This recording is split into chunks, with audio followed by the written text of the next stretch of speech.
Hello everyone. I'm back with Galaxy A31 today. And if you're looking for a reasonably priced phone for LTE data plan with moderate performance, then this is it. Look no further. The retail price is 260 bucks in US and 234 euros in Europe.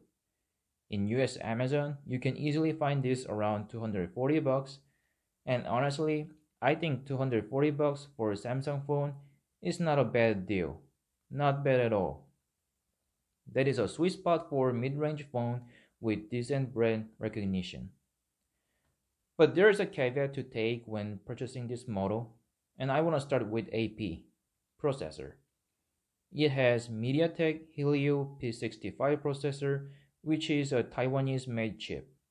And it is not as good as Snapdragon, but I think at this price range, MediaTek Helio P65 is acceptable. The chip yields more than expected performance, and A31 does not offer water and dust resistance. No one would use their phone while they are swimming, but come on Samsung, this is 2020. Expecting brand new phone to have a water resistance in 2020 is not too demanding. And the camera. It has quad cameras on the back, wide, ultra wide, macro, and depth, but the f value is kinda high, starting from 2.0 with main camera. So what I interpret from a spec sheet is you might not want to take a photo in a low light environment with A31. And let me test that on a later video. Moreover, it does not come with optical stabilizer, and it does not support 4K video recording. However, the reason that I chose A31 is chunky, huge, ginormous battery.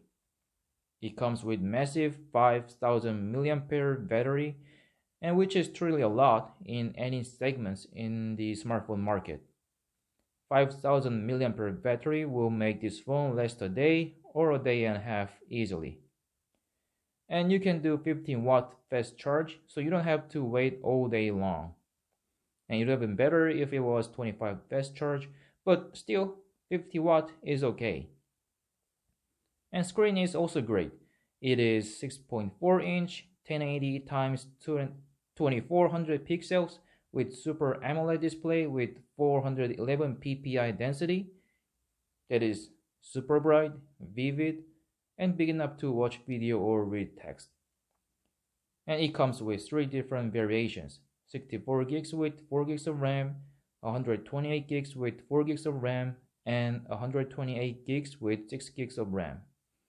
The model that I bought is 64 gigs with 4 gigs of RAM. That is the least expensive model, and I can expand storage with microSD card later. And fingerprint is under the display, so it gives nicely integrated exterior, 3.5mm headphone jack, Android 10 with One UI 2.0.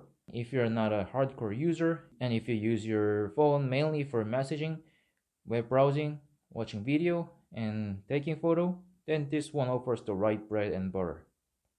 Now, let's open it up. I prepared my unboxing knife here.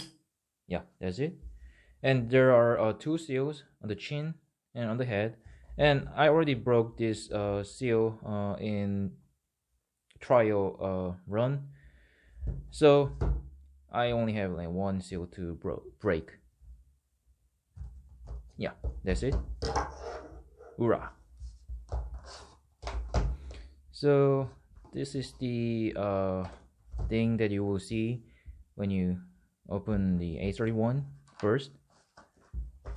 So I think that is the manual, I guess.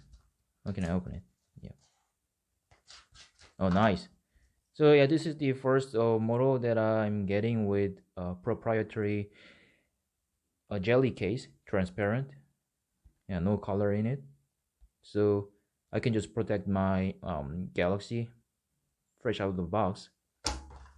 And manual. So yeah, this is the phone, and it is covered with plastic, so I'm gonna just remove that.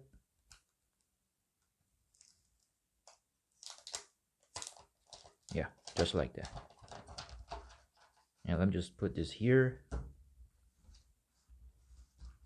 And in the box we have a SIM tray, ejection tool with the charging brick, and this is adaptive fast charging brick, so that is good one.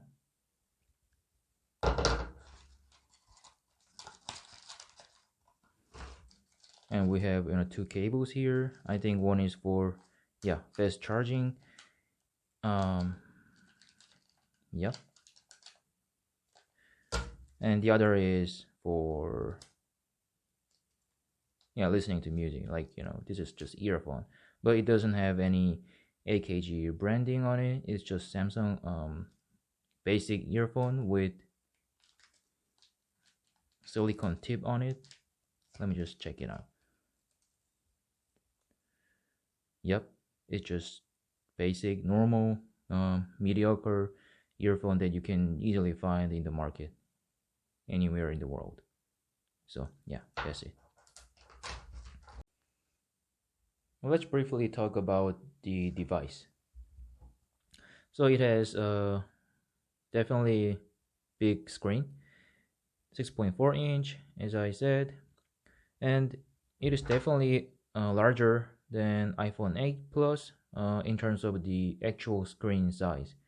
A31 is slightly narrower, as you can see here. The left is iPhone 8 Plus and the right is A31. But in terms of the height,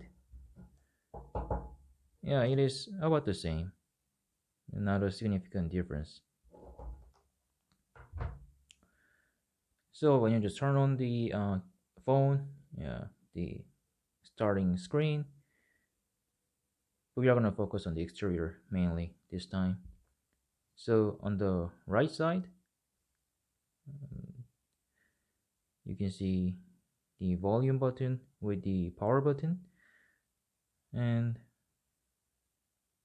on the bottom there is a USB-C charging port with 3.5mm headphone jack with a speaker. Now it's not a dual speaker, but Samsung says it is a loudspeaker.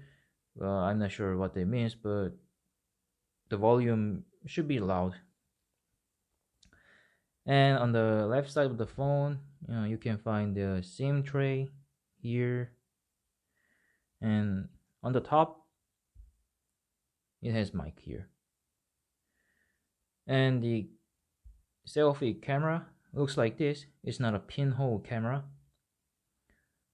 and it has relatively larger chin compared to A51 or S series, but that size of the chin is not that significant. I mean, you can definitely say when you compare with A51 or S20 or S10, this chin on the A31 is definitely larger, but it does not do any damage on everyday usage. And the surface, so now it has many smudges on the surface right now. It's like a smudge magnet, but I'm gonna use a proprietary jelly case, so that's just temporary. But the surface is purely plastic. I mean, what Samsung says is it's plastic, so it feels like glass, but it is actually plastic. But when you compare to S series like S10 or S9, S20, this material feels definitely kind of cheaper than those in S series, but still it gives a nice feeling. I mean, it gives kind of rainbow light dispersion on the surface. At some point it feels like you are using a flagship model just because you have 4 camera on the back and 1 camera on the front. So overall, like in terms of number of cameras, it is pretty many, 5 cameras. So yeah, that's the unboxing and hands-on video of A31. And I'm gonna go to Starbucks to have a steamy hot coffee, and I'll be back with a short-term review within a week or maybe 3 or 4 days. So yeah, thank you for watching this video. Thank you for spending your time to watch this, and see you again. Ciao.